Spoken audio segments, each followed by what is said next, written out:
तो गाइस कैसे हैं आप सब लोग। लास्ट एपिसोड के एंड पे हमने देखा था कि हमारा सियोलवी जो होता है वो लेटर्स को पढ़ रहा था और अब यहाँ पर ये स्टोरी और भी ज़्यादा इंटरेस्टिंग होने वाली है क्योंकि वहाँ पर पीछे डिमोनिक कल्ट के अंदर काफ़ी सारे नए चेंजेस हुए हैं। एक साल तक हमारा सियोलवी कल्टीवेट करने के लिए बैठा हुआ था। तो पहला लेटर वो जोरिम का पढ़ता है और दूसरा लेटर जो होता है वो जियोक्सोंग का आता है। तो जियोक्सोंग उसे कहता है कि सेंट्रल एडमिनिस्ट्रेशन के साथ मिलकर सालमा ने उनके साथ एक प्लानिंग बनाई है और सालमा ने यहाँ पर सेंट्रल एडमिनिस्ट्रेशन के एल्डर्स को मना लिया है कि वो सेंट्रल प्लेन्स के ऊपर अटैक करेंगे, जिसकी वजह से अगर किसी को इसकी बात के ऊपर शक भी था कि सालमा यहाँ पर माउंट हुआ सेक्टर के साथ मिला हुआ है और सेंट्रल एरिया के अंदर अपने वॉरियर्स को भेजने वाला है, तो उन सभी का कॉन्सेप्ट अब यहाँ पर गलत हो गया। उन सभी को यहाँ पर सालमा के ऊपर और भी भरोसा हो गया क्योंकि अगर यहाँ पर उनके साथ मिला होता तो वो कभी भी यहाँ पर उनके ऊपर अटैक करने के बारे में बात नहीं करता, जिसकी वजह से काफी सारे एल्डर्स सालमा के साथ मिल गए हैं। फिर तीसरा लेटर जो होता है वो हमारे जोंगजिंग की तरफ से होता है। तो जोंगजिंग उसे कहता है कि यहाँ पर एक और नई बात हुई है जिसमें यहाँ पर सेकंड डिसाइपल माहू और थर्ड डिसाइपल जो है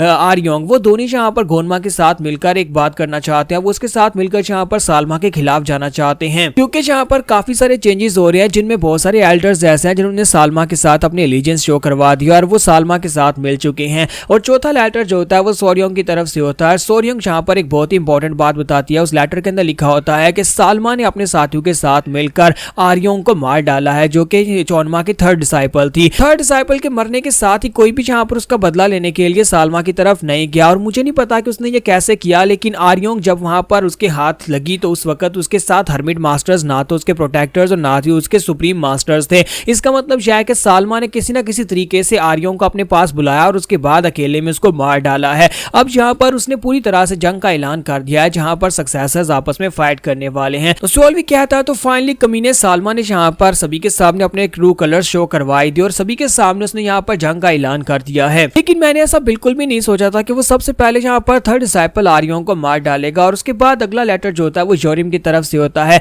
जहां पर जोरिम उसे बताता है कि सेकंड डिसाइपल माहू ने फोर्थ डिसाइपल को अपने पास बुलाया। दोनों के बीच में काफी लंबी बातचीत चली और काफी लंबी बातचीत के बाद यहाँ पर दोनों ने हाथ मिला लिया है। दोनों के हाथ मिलाने के बाद अब यहाँ पर फैसला होना है कि गोनमा आगे बढ़ेगा या फिर माहू आगे बढ़ेगा और फैसला ये हुआ है कि गोनमा खुद यहाँ पर अपनी आर्मी को लेकर सालमा के ऊपर अटैक करने के लिए आगे बढ़ेगा। साथ ही जोरिम उसे कहता है कि मुझे नहीं लगता कि कुछ अरसे तक मैं यहाँ पर तुम्हें कुछ लिख पाऊंगा क्योंकि यहाँ पर हालात काफी तेजी के साथ बदल रहे हैं और यहाँ पर हालात की वजह से हम लोग भी आसपास नहीं जा सकते। उसके बाद नेक्स्ट लेटर सोर्योंग का होता है जहाँ पर सोर्योंग उसे लिखती है कि लॉर्ड गोनमा ने फैसला कर लिया है। माहू ने पता नहीं कैसे उसको मना लिया है लेकिन गोनमा अब यहाँ पर खुद पर्सनली सालमा के ऊपर अटैक करने के लिए आगे बढ़ेगा। उसने फैसला कर लिया है और साथ ही यहाँ पर हमारी सिल्वर स्पिरिट यूनिट को भी अटैक करने के लिए आगे बढ़ना पड़ेगा, यानी गोनमा की फुल फोर्सेस के साथ सालमा के ऊपर अटैक किया जाएगा और माहू यहाँ पर इस फाइट का हिस्सा नहीं होने वाला। तो सियोलवी कहता है कि मुझे समझ नहीं आ रही कि यहाँ पर ये सब कुछ चल क्या रहा है। अरे माहू ने यहाँ पर गोनमा को कैसे मना लिया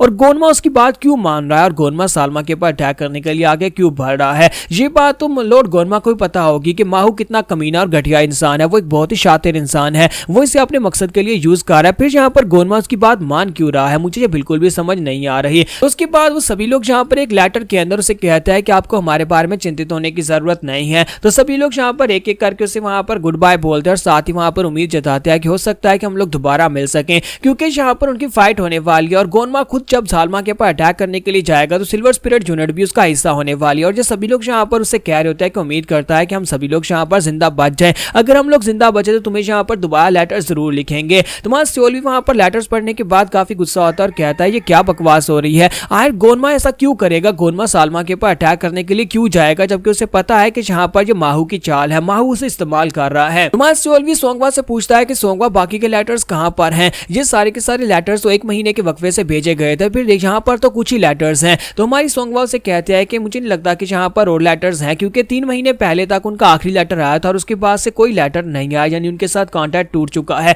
तो सियोलवी कहता है कि इस बात का क्या मतलब है कि आखिरी बार जो लेटर आया था। तो सोंगवा उसे कहती है कि प्लीज मुझे माफ करना लेकिन मुझे लगता है कि अब उनका कोई लेटर नहीं आने वाला, हो सकता है कि वो सभी लोग मर चुके हों। तो इस बात से सियोलवी बहुत ज्यादा गुस्सा हो जाता है और कहता है कि ऐसा कैसे हो सकता है। मैंने इस रास्ते को सिर्फ इसलिए चूज किया था, यहाँ पर आने का, सेंट्रल प्लेन्स में आने का मैंने फैसला इसलिए किया था ताकि मैं अपने साथियों को बचा सकूं। लेकिन अगर मेरे साथी फिर वहां पर सारे मारे गए तो फिर मुझे यहाँ पर आने का कोई फायदा तो नहीं हुआ। सियोलवी सोच रहा था कि अगर काश मैं यहाँ पर कुछ महीने पहले ब्रेक थ्रू कर लेता, अगर कुछ महीने पहले मैं यहाँ पर सुप्रीम डीमन राम में पहुंच जाता तो फिर मैं वहां पर डिमोनिक सेक्टर में जाकर गोनमा को रोक सकता था और गोनमा का साथ देकर पहले वी सामा को मारते और फिर से वहीं पर प्लानिंग के मुताबिक चलते। तो सोंगवा उसे कहता है कि मास्टर अब क्या करना है। तो सियोल भी उसे कहता है कि मुझे यहाँ पर डीमन वॉरियर्स के बारे में बताओ कि डीमन वॉरियर्स होंगजू में कब आए थे। तो सोंगवा उसे कहता है कि पहला डीमन वॉरियर्स यहाँ पर तकरीबन 1 महीने पहले दिखाई दिया था और उसके बाद से यहाँ पर डीमन वॉरियर्स आते जा रहे हैं। और सिर्फ यहाँ पर डीमन वॉरियर्स ही नहीं बल्कि एक और खास बात यह है कि माउंट हुआ सेक्टर के लोग यहाँ पर आकर उनके ऊपर अटैक कर रहे हैं। अब पता नहीं कहां से, लेकिन माउंट हुआ के सेक्टर का एक ग्रुप है जो कि यहाँ पर जहां पर भी डिमोनिक सेक्टर के वॉरियर्स निकलते हैं वहां पर पहुंच जाते हैं और आकर निर्दोष लोगों को बचाते हैं। उन लोगों को मारकर वो लोग तो यहाँ पर हीरो बन चुके हैं।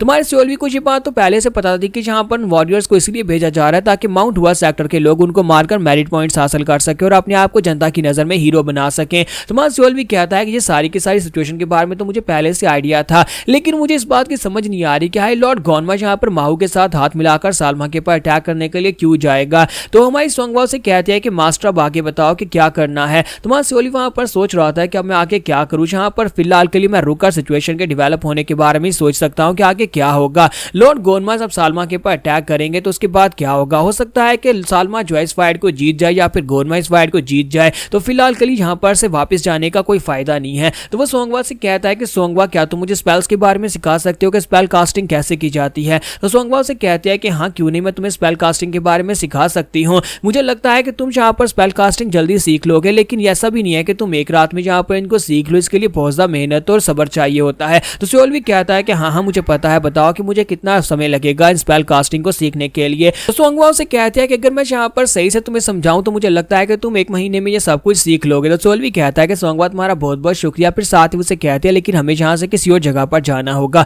हम लोग यहाँ पर स्पेल कास्टिंग नहीं सीख सकते। तो सियोल भी कहता है लेकिन ऐसा क्यों। सोंगवा से कहते हैं क्योंकि स्पेल कास्टिंग सीखते वक्त तुम्हारी डिमोनिक एनर्जी रिलीज होगी जिसकी वजह से बहुत सारे डिमोनिक वॉरियर्स हमारी तरफ आ जाएंगे और हो सकता है कि वो माउंट हुआ सेक्टर की वो गैंग जो कि यहाँ पर उन डीमंस को एलिमिनेट कर रही है वो भी यहाँ पर पहुंच जाए, जिसकी वजह से मुश्किल हो जाएगी। हमें किसी ऐसे एरिया में जाना होगा जो जहाँ से दूर हो, लेकिन इतना भी दूर ना हो कि हमें इन्फॉर्मेशन ना मिल सके, हमें इन्फॉर्मेशन भी चाहिए होगी। तो मेरी नजर में यहाँ पर एक आइलैंड है, एक छोटा सा आइलैंड जो कि हेनान है। इस वक्त हम लोग ज़ीजियान में है, तो यहाँ पर से सीधा हम लोग पानी के रास्ते हेनान में पहुंच जाएंगे और वहां पर जाने के बाद उस आइलैंड के ऊपर हम लोग प्रैक्टिस करेंगे और वहां पर हमें इन्फॉर्मेशन भी मिलती रहेगी और वहीं पर से हम लोग वापस जाना चाहे तो वापस भी जा सकते हैं। तुम्हारा सियोली से कहता है कि ठीक है तुम्हारा शुक्रिया और जाओ जाकर इसका बंदोबस्त करो। तो सोंगवा बंदोबस्त करने के लिए चली जाती है, जबकि मां सियोली जो होता है वो भी यहाँ पर काफी कुछ सोच रहा होता है कि आखिर सारी सिचुएशन किस तरफ जा रही है। तो वहां से बाहर निकलता और कहता है कि मैंने यहाँ पर अपने स्किल्स को एक्टिवेट, मैंने अपनी ब्रेक थ्रू कर लिया सुप्रीम डीमन राम में, लेकिन मुझे अभी तक यहाँ पर अपने स्पेशल स्किल्स के बारे में कुछ भी नहीं पता चला। मैं तो बस यहाँ पर ये उम्मीद कर रहा हूँ कि मेरे सबॉर्डिनेट सारे के सारे जिंदा हों, क्योंकि अगर वो सभी लोग मर गए तो फिर मुझे यहाँ पर कोई फायदा ही नहीं होगा कि मैं यहाँ पर जो कुछ भी कर रहा था वो सारे का सारा बिल्कुल बेकार हो जाएगा। और इसी के साथ ही मां सियोल भी कहता है कि मुझे लगा था कि जब मैं स्ट्रॉन्ग बन जाऊंगा तो मैं हर एक चीज को चेंज कर सकता हूँ। और साथ ही सियोल भी वहां पर ऊपर की तरफ जंप करता है, अपनी तलवार को निकालकर सामने की तरफ स्लैश लगाता और कहता है अगर यहाँ पर कुछ भी गलत हुआ तो फिर मैं दोबारा से रीस्टार्ट करूंगा। और यहीं पर हमारा सीजन 2 खत्म हो जाता है और सीजन 2 की लास्ट एपिसोड थी ये। हमारा नेक्स्ट सीजन जो है वो काफी ज्यादा मजेदार होने वाला है, जिसमें काफी कुछ नया होने वाला है और काफी कुछ नया पता चलने वाला है।